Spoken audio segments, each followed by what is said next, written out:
method? I don't know if there's necessarily a best one, but I know that data execution prevention is actually built into most operating systems, whether it is Linux, Mac, Windows, et cetera, et cetera. Yeah, so it's kind of, there's a built-in protection for it via the data execution prevention.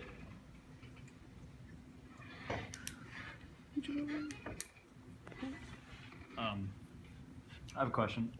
This is kind of random, but it was relating to the address space layout randomization, right?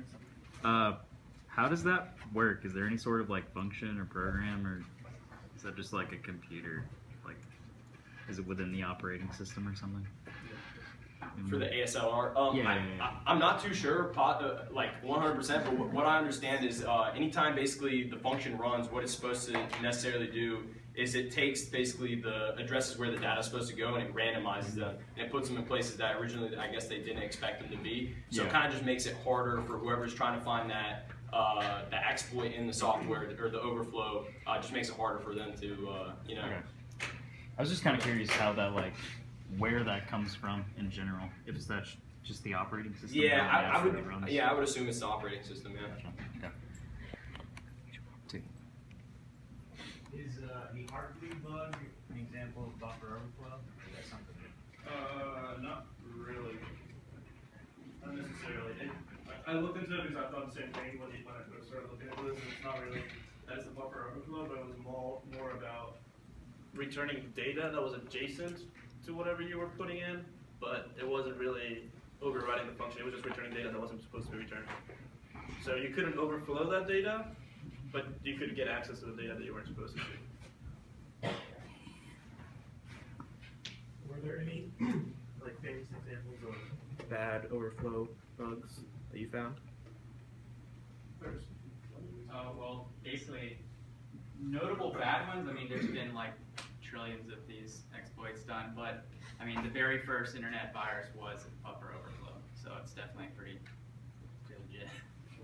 So it's been happening since I think it was 1988 is when that happened. So it's been like the major exploitation of software. Like that's the #1 method of exploiting software. So like more than likely, I'd assume that any type of famous one that you kind of got into would more than likely be a buffer overflow attack.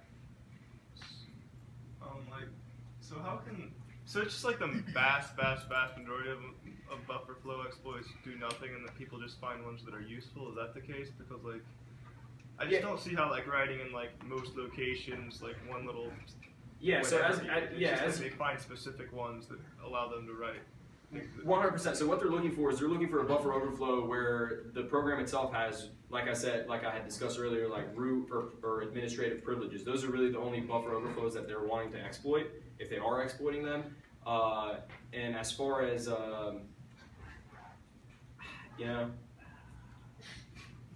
I'm kind of blanking here to be honest with you, but it's not necessarily, like I said, it's basically, they're looking to get into the root privileges. Most of the time, as we discussed before, it'll either just crash your application or corrupt your data. It won't necessarily be for some major, like, I'm trying to get in and do something for you. It's more so, if they do happen, more than likely your data is just you're either gonna lose your data, the program itself is gonna crash, and that's really it. Wait, so like,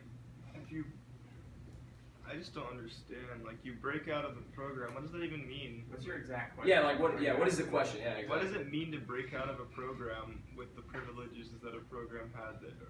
You're not breaking out. What they're doing is they're finding a program that has some type of exploitation in it, and within the program, they're actually injecting the code inside of the program. So next time the program runs, it's actually executing code that they implemented into the program. So you'll write like assembly code in assembly, and you'll basically inject it past that point where the buffer overrides, where the return address is supposed to go to the normal function, instead it goes to a function that you wrote and injected into the memory.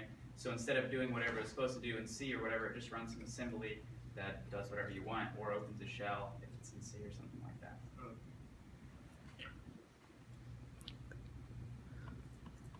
Which group was that? What group number? What group of it? Can you give us an instance of when you would use a stack canary? An instance of when you would use a stack canary? Every time you run the program. Yeah, it's built into your operating system. They're just in there by default. So you can turn them off, but it's not a good idea. But yeah, every time you run it through. This stuff's been going on for so long, like we said, that more than likely the operating system that you own is gonna have some type of built-in function to kind of prevent that from happening. It's always going to be vulnerable, but the vulnerability like window is getting smaller. Like Java and things like that, those languages, even the languages have it built in to check that, so it's just becoming increasingly difficult to do those things. But hackers, you know, I mean, there's always a way to break whatever system there is. It just keeps going. So as far as doing it as easy as like this is how maybe you could do it in the very beginning, but now it's like pretty difficult to do it like that. I had a question about how exactly the stack canaries work, because you said something about, like, when it returns to the main function of the program, it checks if that canary is still there. But the idea of a buffer overflow is that if it has been code injected, it never goes back. So where does the canary actually get checked? Because if it's overwritten and disappeared, but, like, so you won't be able to see it, but you'll never be in a place that's checked because you're in the attacker's code and that's not looking for the canary. Right. So where is it getting So checked? the canary is in between the stack variables and the return pointer. So the return pointer, the program itself checks to make sure that it's not, I know what you're saying, but like it's in there and it checks to make sure that it's not like all zeros or something. And it does that before it hits the return pointer. It's a built-in kind of check. Dziękuję.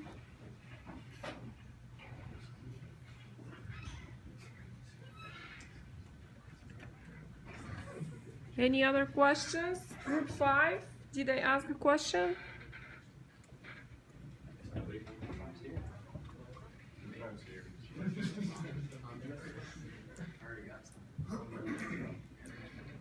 We don't bite, we're nice. Group 6.